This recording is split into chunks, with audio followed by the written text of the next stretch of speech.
Bonjour à tous, bienvenue dans ce nouveau top 5 qui aujourd'hui va être consacré aux bandes dessinées dans l'univers de Batman.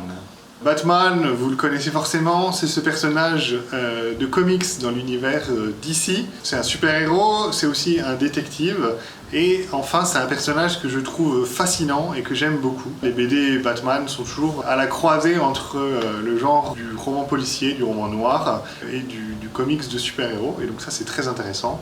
Il y a toute une galerie de méchants qui sont également très intéressants et qui apportent la profondeur à l'intrigue, parce qu'on sait bien que meilleur est le méchant, meilleure est l'intrigue.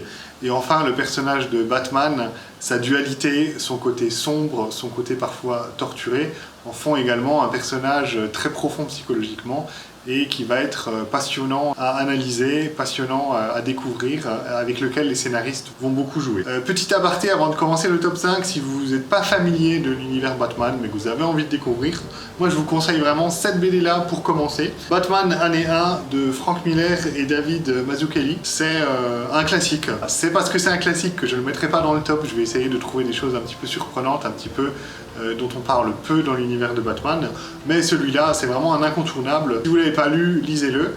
Voilà. Mais si vous l'avez déjà lu, vous allez découvrir 5 nouvelles BD passionnantes que je vais vous présenter tout de suite. Batman, la cour des hiboux. La cour des hiboux, c'est une saga en plusieurs tomes, 4 ou 5 tomes du premier run, et après la série se continue dans des suites. Et elle va introduire un nouveau méchant dans l'univers de Batman, un nouveau méchant représenté un petit peu par les hiboux. Les hiboux, on va découvrir qu'en fait c'est une espèce de société secrète, de secte un petit peu mystérieuse qui œuvre dans Gotham City et que Batman va affronter. Et plus il va découvrir des choses sur cette secte, plus il va découvrir des choses assez troubles sur l'origine de sa ville, Gotham City, mais aussi sur ses origines à lui en tant que Bruce Wayne. L'histoire, elle est vraiment passionnante, très sombre, beaucoup de suspense, de mystère liés à cette secte. Ça va prendre une dimension de plus en plus importante au fur et à mesure qu'on avance dans les tomes. Et très vite, on aura envie de savoir un peu le fin mot de cette histoire et impossible de lâcher la BD. Les dessins sont vraiment bien, ils laissent la part belle à l'action et le scénario est passionnant. Batman, la cour des hiboux, une super série à découvrir si vous ne l'avez pas lu encore. Gotham City, année 1. C'est un one-shot, un récit unique donc, dans l'univers de Batman. BD toute récente qui est sortie l'année dernière, en 2023. Gotham City, année 1, ça raconte une histoire 2 générations avant l'apparition de Batman. Quoi? C'est une BD où il n'y a même pas Batman et tu la mets dans ton top Batman, tu triches complètement. C'est vrai, il n'y a pas Batman, mais c'est vraiment une chouette BD, donc ça vaut le coup d'en parler. Et j'ai bien dit que c'était un top dans l'univers de Batman. Et même s'il n'y a pas Batman, c'est vraiment une super BD dont on parle peu et qui vaut vraiment le coup. Pourquoi ça vaut vraiment le coup? Parce que là on est vraiment dans un récit de type roman noir. Ça se passe dans les débuts de Gotham City et on suit une histoire de détective privé qui s'appelle Slam Bradley, un détective privé qui est forcément très inspiré de Raymond Chandler, etc. Enfin voilà, on est vraiment dans cette école-là du roman noir. Donc ce détective privé-là, il va enquêter sur un kidnapping, le kidnapping de l'enfant héritier de la famille des Wayne, les milliardaires qui contrôlent Gotham City. Le scénario écrit par Tom King, il est vraiment super. Scénario redoutable, plein de rebondissements, du mystère, une enquête qui va prendre de l'ampleur, et là aussi on va découvrir un petit peu les arcanes de Gotham City. Donc c'est toujours des récits hyper intéressants dans le roman noir qui a cette portée sociale, et donc cette BD là redonne vraiment le côté roman noir, le côté social dans un univers de Batman. Les dessins de Phil Lester sont vraiment hyper cool aussi, tout en ombre très noire et avec un dessin très anguleux. Une chouette BD à découvrir qui change un petit peu des canons de Batman, une BD de Batman sans Batman comme on vient de le voir, mais qui est vraiment super, qui étend un petit peu l'univers et qui est une belle découverte. Gotham Central.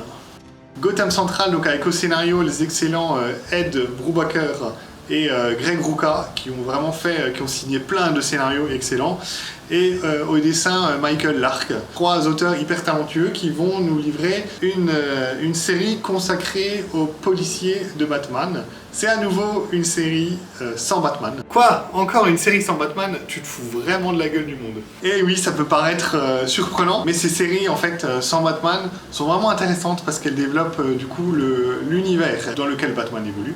Elles lui donnent du corps et elles développent tous les personnages secondaires. Parce que moi, ce que je trouve vraiment chouette avec la série Batman, au-delà du personnage principal, c'est tous ces autres personnages, les méchants, mais aussi les policiers.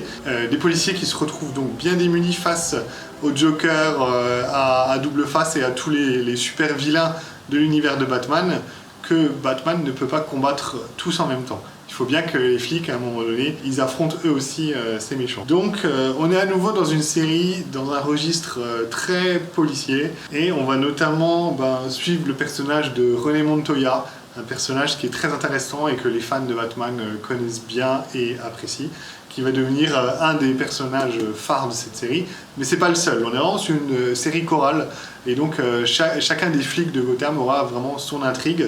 Ça fonctionne un petit peu comme une série télé américaine, donc quelque chose d'assez addictif, des personnages qui reviennent, des liens d'un épisode à l'autre, et puis plusieurs runs liés souvent à un super vilain et à ses exactions. Là aussi, on est sur un très beau dessin assez sombre qui colle particulièrement à l'ambiance très urbaine. Voilà, côté polar urbain dans cette chouette série. Il y a 4 tomes, ils se suivent, mais on peut lire un petit peu les intrigues, les sous-intrigues de manière indépendante. Voilà, Gotham Central, c'est vraiment super. Je pense même un des meilleurs trucs qui est arrivé à la saga Batman, même si Batman n'est pas dedans. Ce qui n'est pas tout à fait vrai, de temps en temps il apparaît, mais j'en dis pas plus. Lisez Gotham Central, top 3 de cette série. Gotham Girls. Gotham Girls, c'est une espèce de recueil de plusieurs petites histoires très inspirées par Batman, la série animée. Cette adaptation en dessin animé dans les années 90 de Batman par notamment Paul Dini et Bruce Timm, fait découvrir Batman à plein de monde. La série animée était super, les comics dans cet univers sont sans surprise super aussi. Gotham Girls, comme le titre l'indique, va plutôt s'intéresser à toutes les femmes présentes dans l'univers de Batman. Batgirl, mais aussi René Montoya que j'ai cité pour la BD précédente, et puis les super vilaines que sont notamment Harley Quinn, Poison Ivy, etc., Catwoman.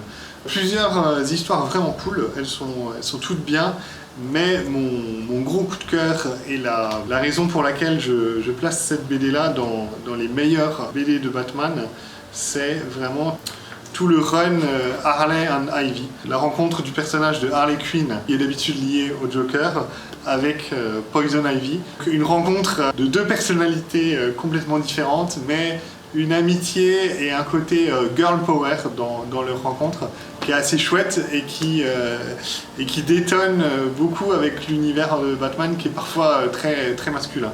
On a une série un peu différente avec, pour une fois, ce qui est assez rare dans l'univers de Batman, de l'humour, beaucoup d'humour, lié évidemment au personnage de Harley Quinn, mais vraiment de la dynamique. La relation entre les deux est vraiment passionnante à suivre. Et donc cette histoire, elle est scénarisée et dessinée par les créateurs de Batman la série animée, donc Paul Dini et Bruce Timm, avec les dessins de Bruce Timm qui sont absolument géniaux, qui ont un côté assez cartoon, c'est très expressif, et en même temps, ce côté cartoon lui permet de doser assez habilement le côté sexy et le côté parfois violent de l'univers Batman, d'en faire quelque chose qui est lisible par des enfants, mais qui est également hyper intéressant pour des adultes. Enfin, c'est vraiment un bijou, les dessins sont un bijou d'équilibre entre ces trois dynamiques. Gotham Girl, c'est vraiment un super recueil, plein d'histoires hyper cool, drôles, sombres, qui amènent encore plus de diversité à l'univers de Batman. Moi j'adore et je recommande vraiment la BD Gotham Girls. Batman, un long Halloween, scénarisé par Jeff Lubb, dessiné par Tim Sale. On est sur une des toutes meilleures BD, je pense, de l'histoire du comic books. Une BD hyper dense, voilà, il y a sacrée pagination, il y a une suite qui fait la même taille.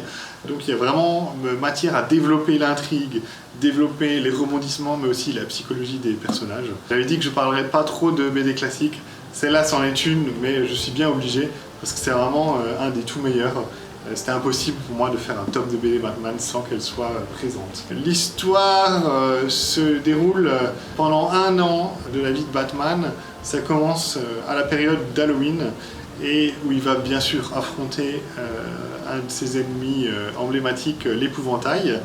Mais en fait, au fur et à mesure que le calendrier américain rythmé par les nombreuses fêtes, Thanksgiving, Noël, etc., va apparaître un nouveau tueur en série prénommé Holiday qui va tuer pour chacune des vacances liées aux grandes fêtes américaines. Et donc Batman va mener l'enquête, une enquête bien tordue, bien complexe, qui va le mettre en difficulté. Parce que finalement, les lecteurs de Batman n'aiment rien tant que voir leur héros favori se retrouver en difficulté, des difficultés souvent psychologiques, parce que Batman c'est un personnage torturé, c'est un personnage avec une dualité parfois proche de la schizophrénie. Donc on va retrouver tout ça là-dedans.